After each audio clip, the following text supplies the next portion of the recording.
Bonjour et restez bénis, car aujourd'hui est votre jour de réjouissance, oui.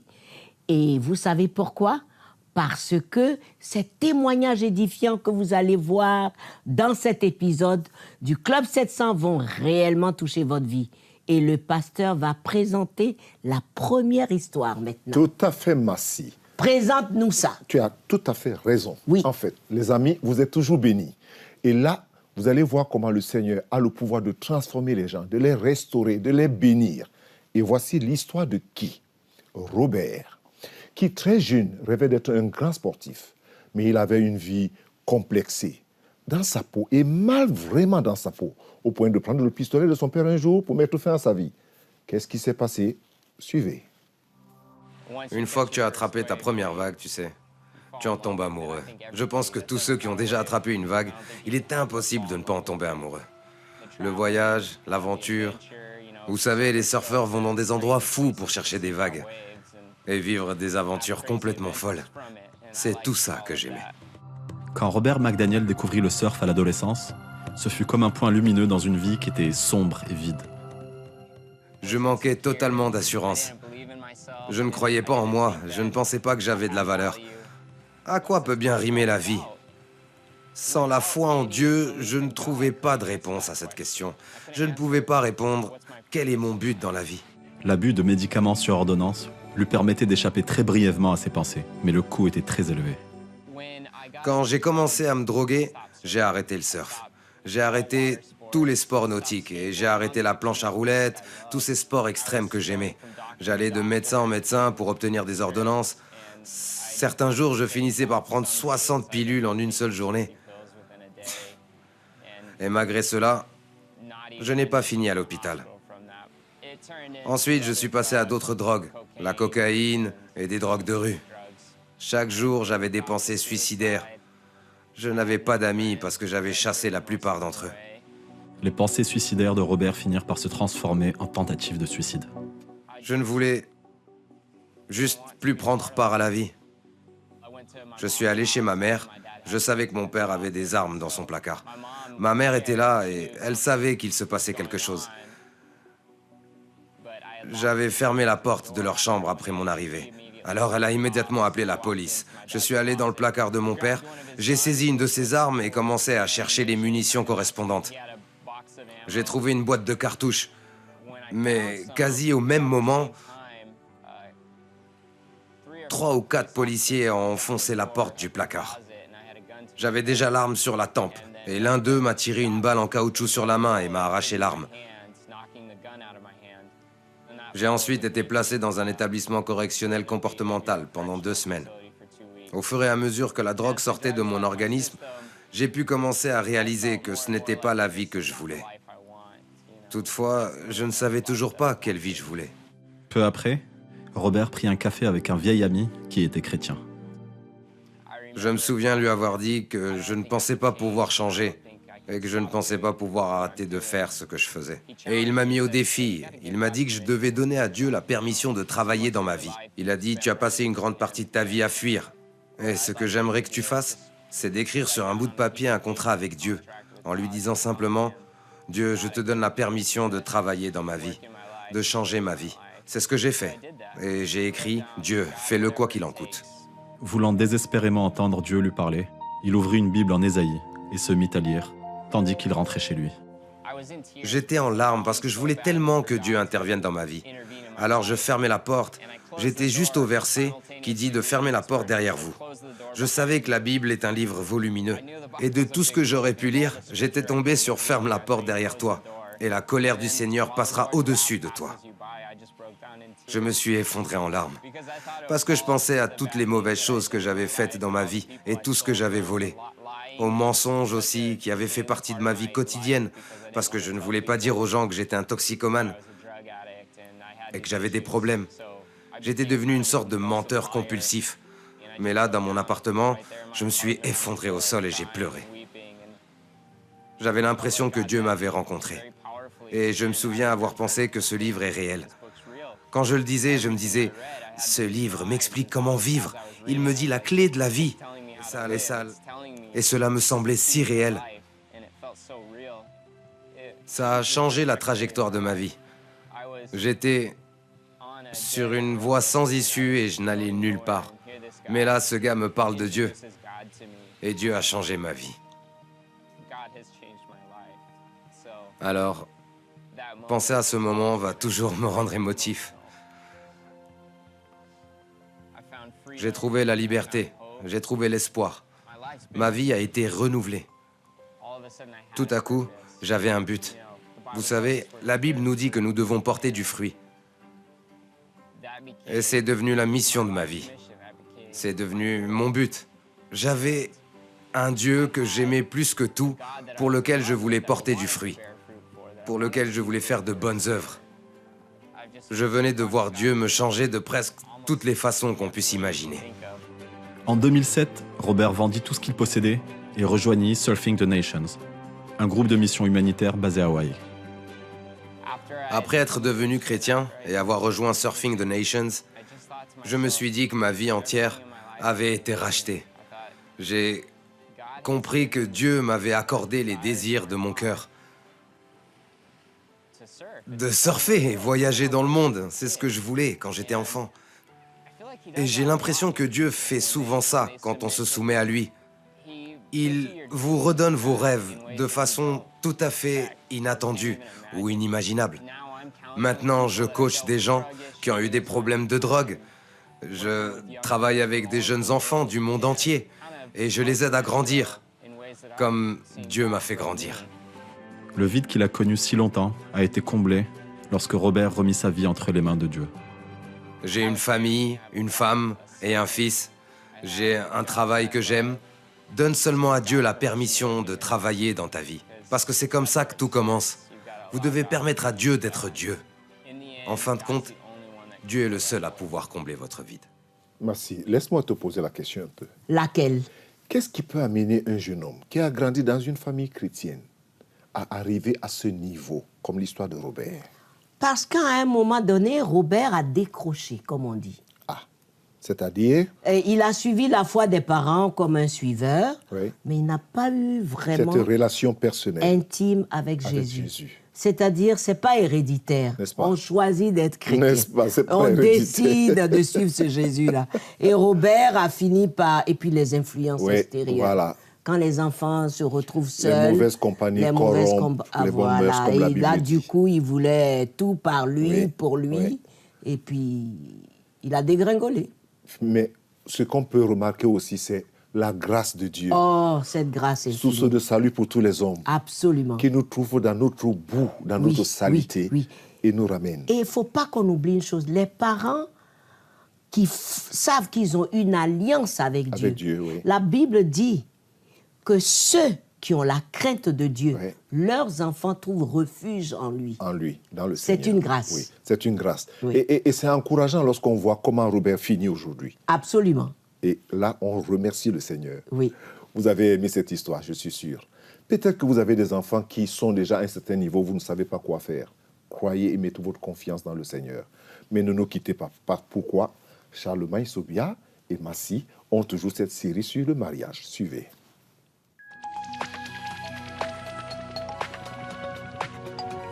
Si vous avez des questions spirituelles, des besoins de prière ou même si vous avez besoin de conseils, n'hésitez pas à nous contacter aujourd'hui à cette adresse ou au numéro suivant. Nos conseillers sont là pour vous aider. N'oubliez pas, nous sommes là pour vous.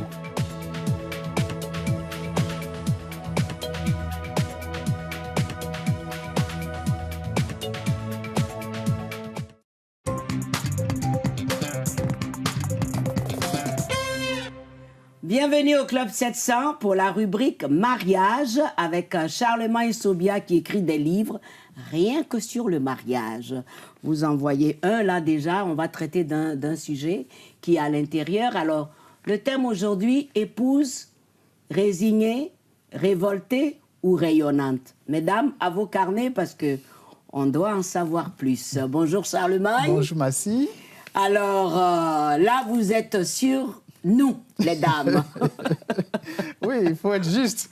Nous avions parlé des hommes, il faut qu'on parle maintenant des femmes, parce qu'un couple, c'est un homme et une femme. Oui. Alors, ce livre, c'est le troisième? Le troisième, oui. Le troisième, la bonne épouse, le sel de la famille. Voilà, très bien. Alors, pourquoi une épouse peut être révoltée? Ce n'est un secret pour personne. La vie de la femme est une vie difficile. Les femmes souffrent énormément. Merci de le reconnaître. Si, elles souffrent énormément. Et même dans la parole de Dieu, on voit une histoire qui montre combien de fois il y a une injustice vis-à-vis des femmes. Voilà, on attrape une femme en flagrant délit d'adultère, on l'amène devant Jésus et on demande à Jésus, mais qu'est-ce qu'on doit faire? Est-ce qu'on doit lapider cette femme? Mais a-t-elle commis l'adultère seule? Non, on devrait venir avec elle et l'homme. Mais on a laissé l'homme partir, et on a pris la femme et on l'a amenée devant Jésus. Donc, comme je le disais, la vie de la femme, c'est l'injustice, c'est la souffrance. Il faut être honnête, il faut reconnaître. Et devant cette injustice, cette souffrance, il arrive que la femme se révolte. Et quand elle se révolte dans le mariage, tout est non. Tout ce que le mari dit, tout ce qu'il fait, tout est non. Elle se braque contre les hommes. Il y en a même qui ne veulent même pas se marier à cause de cette situation, mais celles qui peut-être aimeraient avoir des enfants ou pour autres raisons qui se sont mariées, elles sont tout le temps braquées. La conséquence, c'est qu'il n'y a pas de discussion. La conséquence, c'est qu'il n'y a que la tension dans le couple. Et finalement, elle quitte le foyer parce que tout le temps, c'est la tension, tout le temps, c'est les bagarres. Il n'y a jamais de communication parce qu'elle veut s'imposer. Et ça pose problème. Alors, celle qui est résignée, tout à fait le contraire, là. C'est tout à fait le contraire. La résignée se dit, oh, les hommes, ils sont ce qu'ils sont. Si tu veux regarder à cela, si tu veux trop réfléchir sur le comportement des hommes, tu ne vas pas rester dans un foyer. Et finalement, elle adopte le comportement ne rien voir, ne rien entendre, ne rien dire. Ce qui n'est pas une bonne chose non plus. Ce qui n'est pas du tout. Puisqu'elle n'arrive plus à donner de conseils à son mari, elle n'est pas laide. Et puis, elle avale tout. Et à force de tout avaler, elle finit par avoir des maladies bizarres. Parce que tu ne peux pas être dans un environnement où tu acceptes d'être comme des serpillères. Donc, le fait de ne pas s'exprimer... Le fait de ne pas s'exprimer aussi fait qu'elle tombe malade parce qu'il faut pouvoir évacuer, il faut dire ton point de vue. Et des fois, au lieu de discuter avec le mari, de dire ses mécontentements, elle va se déverser sur les enfants. Oh. Et les enfants servent dans ce cas de souffre-douleur, ce qui n'est pas non plus une bonne chose. Ou tout le temps, quand elle est avec les enfants, elle fait que critiquer son mari, ce qui n'est pas non plus une bonne chose parce que les enfants finissent par avoir une mauvaise image de leur père. Donc, le fait d'être résigné aussi n'est pas une bonne chose. N'est pas la solution souhaitée. N'est pas la solution souhaitée, mais ça lui permet de rester longtemps dans son foyer. Puisqu'elle accepte tout, elle reste dans son foyer au prix de sa santé. Oh là là. La révoltée, elle ne dure pas, puisqu'elle est tout le temps dans la confrontation. Et elle part. La résignée, elle reste, mais au prix de sa santé, mais sans être épanouie. Alors la question, est-ce que c'est bon d'être révolté ou est-ce que c'est bon d'être résigné? Je pense que ce n'est pas bon. C'est pas bon. Alors on va à la rayonnante. La rayonnante, c'est la femme au fait sage, qui sait se révolter quand il faut se révolter. Oui. On ne peut pas toujours tout accepter, fermer les yeux sur tout, et être toujours celle-là qui accepte tout. Non. Il arrive des situations où elle dit trop, c'est trop. Elle tape sur la table. Elle tape sur la table avec sagesse, je dirais avec amour.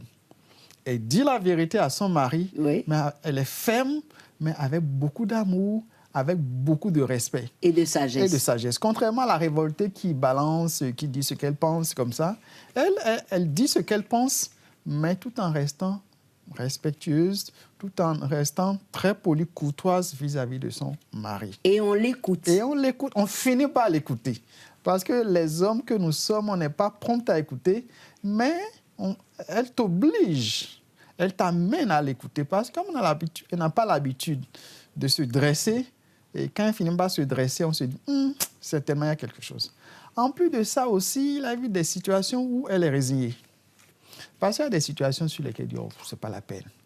Donc, elle ferme les yeux sur pas mal de choses. Donc, la femme rayonnante, elle sait faire la part des choses. Elle tape sur la table quand il le faut, elle ferme les yeux quand il le faut, elle laisse passer quand il le faut, et donc elle est très équilibrée. Et c'est ce qu'il faut. Mais ce n'est pas évident d'être la femme équilibrée, la femme qui sait... Elle sait...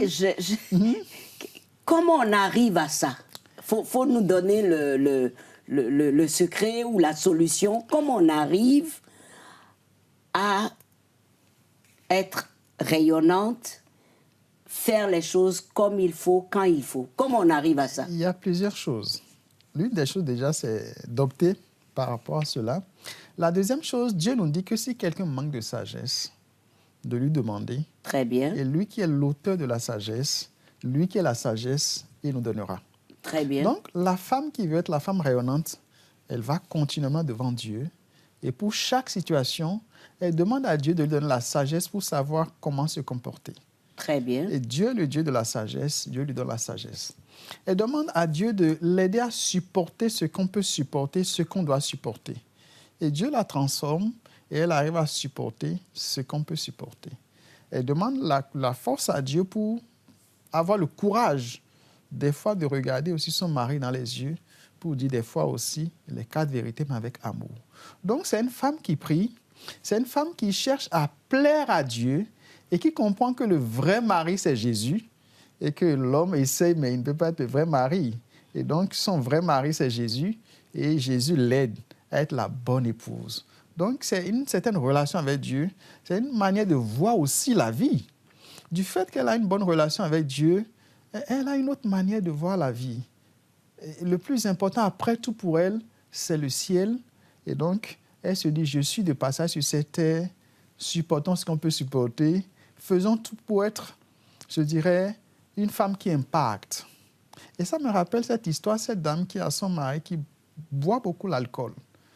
Et quand son mari arrive à la maison, lui, il s'attend à ce que sa femme crie parce qu'il arrive saoul. Mais malgré ce qu'il fait, elle lui dit que ce n'est pas bon, mais elle reste toujours à ses petits soins.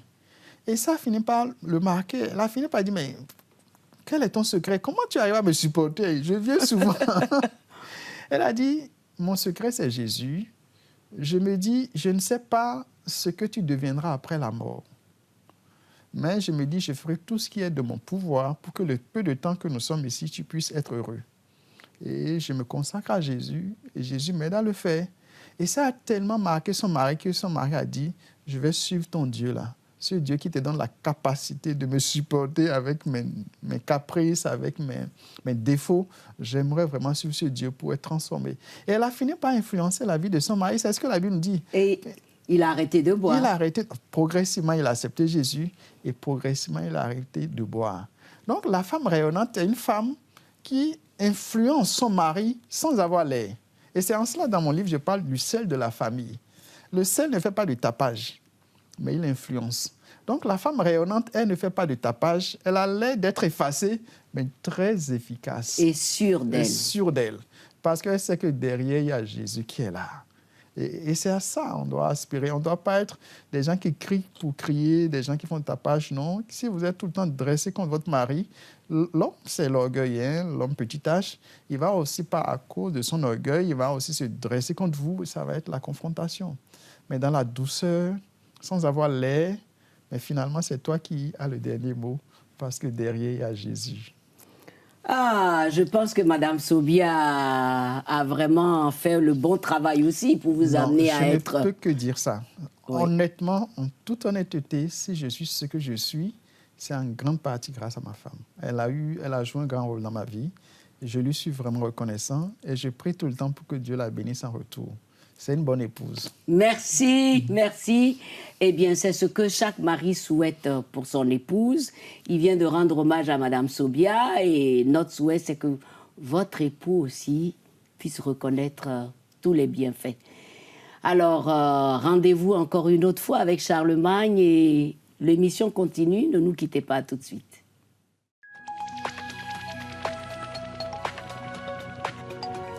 Si vous avez des questions spirituelles, des besoins de prière ou même si vous avez besoin de conseils, n'hésitez pas à nous contacter aujourd'hui à cette adresse ou au numéro suivant. Nos conseillers sont là pour vous aider. N'oubliez pas, nous sommes là pour vous.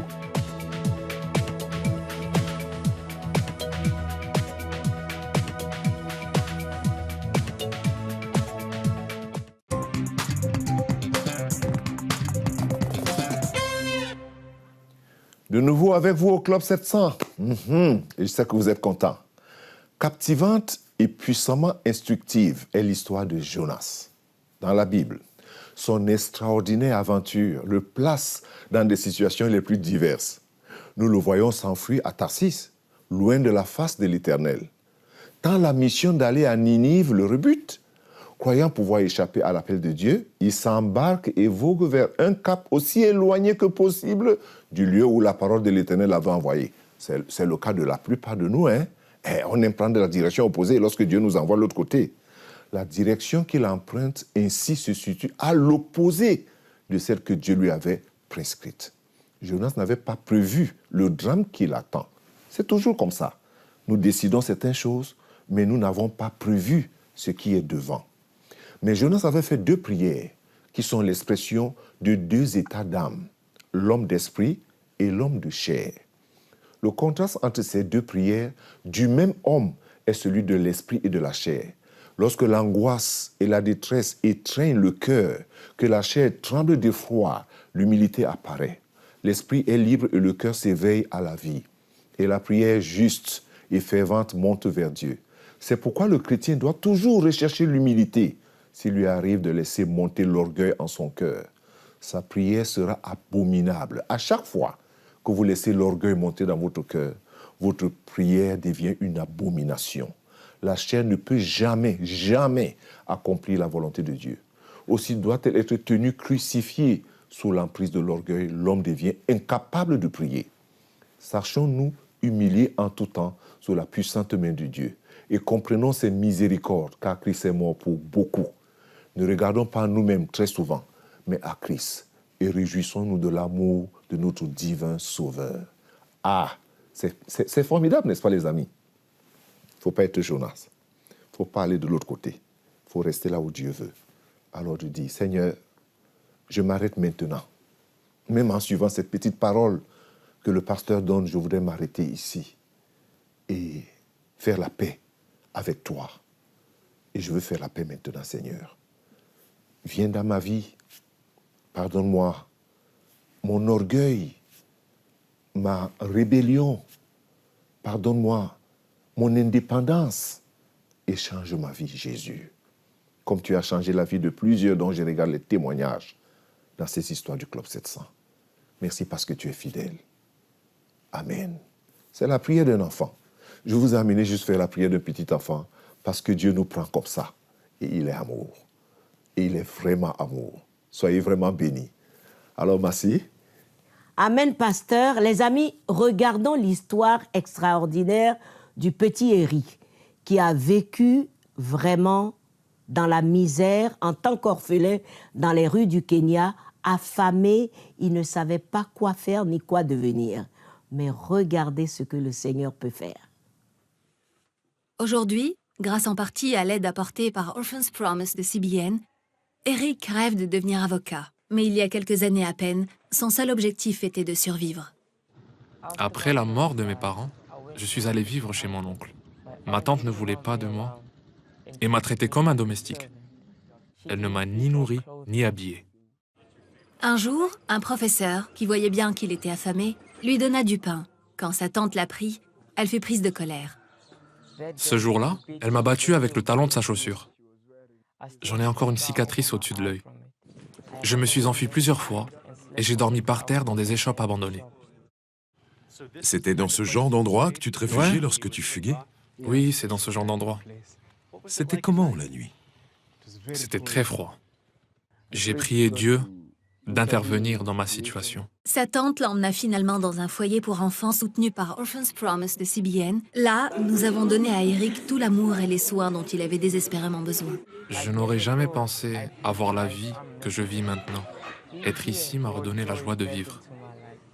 Nous avons aussi inscrit Eric dans une école chrétienne privée où il est un leader dans sa classe. Je crois que Dieu m'a appelé à être avocat. Je veux aider les enfants qui traversent les mêmes épreuves que j'ai connues.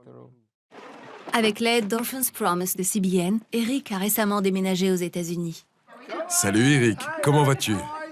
Nous l'avons aidé à trouver une famille d'accueil avec laquelle il vivra jusqu'à la fin de ses études secondaires. Ensuite, il étudiera le droit à l'université Regent. Ma tante m'a battu et s'est débarrassée de moi. Mais Dieu a utilisé cette souffrance dans un but bien plus grand. Merci à tous ceux qui m'ont nourri, habillé et éduqué. Grâce à vous, je pourrai aider les autres. Je vous aime tous. On appelle cela, Massi, la providence du ciel. De zéro à héros, c'est ce que je dis souvent. Oui, c'est la providence du ciel pour Oui, Eric. et Eric, Sans éducation... il se pince pour se demander est-ce que je suis bien vraiment moi? en Amérique. Est-ce que c'est bien moi? Affamé dans les rues de son pays, Oui, en Amérique, oui. excellent dans Qu'est-ce que une Dieu peut grande pas faire, école. finalement? Oh, Dieu peut tout. Alors, il peut tout. Quand Jésus a dit à Dieu, rien n'est C'est impossible. impossible. Et tout est possible à celui qui croit. Surtout quand il te marque, il ne te rate pas. Oui. Sors du fumier pour te faire asseoir aux côtés des grands. Merci Seigneur. Pasteur, Oui. On va arrêter parce qu'on va aller aux questions-réponses. Ah, ok. Ah oui, tes amis sont déjà prêts pour les questions et réponses. Bon, vous êtes prêts? On va répondre à vos questions. Pasteur, Madame. bonjour, je suis ivoirien et par le canal de votre émission, j'ai eu votre contact. En effet, voici 4 années que ma vie est instable, tant sur le plan financier que relationnel, moral et spirituel. Alors, je vous contacte pour avoir des résolutions. Des résolutions. Et des solutions, Et des certainement, solutions, qui si on veut dire. Oui, la plus bonne ou puis la plus grande résolution, Oui, c'est mettre sa vie en règle avec Dieu. ça c'est numéro 1. Ça, c'est numéro 1. 2, chercher quoi faire de façon plus normale. Et quand je dis mettre sa vie en règle avec Dieu, c'est qu'aujourd'hui, le miracle que les gens attendent, ça doit d'abord être cette transformation du cœur. Comment est ma relation avec Dieu? Comment Dieu me voit, qui m'a créé, qui sait, voilà. qui a mes destinées dans la main. Tout à fait. On ne peut pas toujours fuir Dieu comme ça. On fuit tout le long. Et puis plus tu fuis, plus tu as des problèmes. Puis tu te crées des problèmes. Oui. Non, ma chère sœur ou mon cher frère ou ma fille ou je ne sais pas qui tu es, où tu es. Cherche à rétablir ta relation avec Dieu en son Fils Jésus-Christ. À partir de là, je ne dis pas que tout sera rose. Je ne dis pas que le tapis sera rouge. Mais au moins, tu peux traverser la vie sachant que quelqu'un te tient par la main, le Seigneur Jésus-Christ. C'est mon conseil, Massi. Merci. Oui. Et qu'il est toujours ce Toujours. bon berger. Voilà. On peut traverser la vie sachant que quelqu'un nous tient par la main. Et on va arriver. C'est très important, Massi. Très important, Voilà. pasteur. Merci d'avoir répondu à cette question, pour tout le monde d'ailleurs. Oui. Les amis, merci d'être restés en notre compagnie. Que Dieu vous bénisse. Rejoignez-nous sur nos sites, allez dans nos bureaux et surtout envoyez vos requêtes de prière. Car Dieu est bon et fidèle pour répondre à vos prières. Que Dieu vous bénisse. À très bientôt.